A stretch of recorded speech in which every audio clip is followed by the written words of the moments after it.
আসসালামু আলাইকুম সবাইকে। স্বাগতম বাংলাদেশ টু ইউকে লাইফস্টাইলে। আশা করি সবাই ভালো আছেন।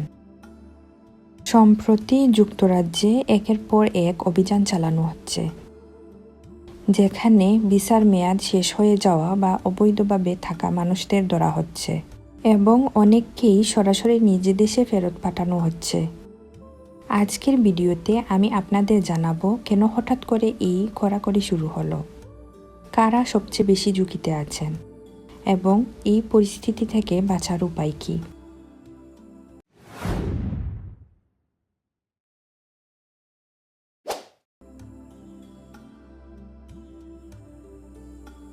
ইউকের বর্তমান অবস্থা।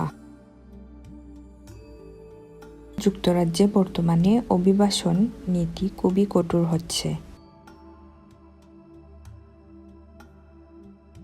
ভিসা শেষ হওয়ার পরও যারা থেকে যাচ্ছে তাদেরকে ওভারস্টেয়ার বলা হয়।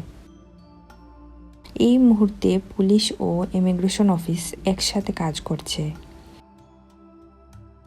অবৈধভাবে থাকা মানুষদের খুঁজে বের করে দেশে ফেরত পাঠাচ্ছে।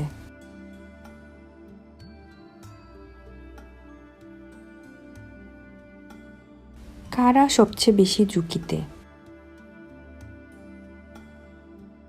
যাদের ভিসার মেয়াদ শেষ হয়ে গেছে কিন্তু কোনো এক্সটেনশন বা নতুন ভিসার আবেদন করেননি, যারা ট্যুরিস্ট ভিসায় গিয়ে আর দেশে ফেরেননি, যাদের কাজের অনুমতি নেই তবুও কাজ করছেন।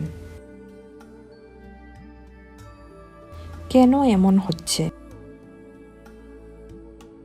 ব্রিটিশ নাগরিকদের চাকরির বাজার রক্ষা করা, অবৈধ অভিবাসন নিয়ন্ত্রণে আনা, ভিসা নিয়মকানুন কড়াভাবে বাস্তবায়ন করা। এর ফলে কি হতে পারে?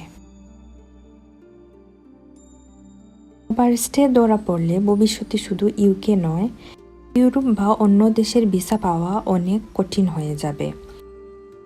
কয়েক বছরের জন্য ভ্রমণ নিষেধাজ্ঞা আসতে পারে।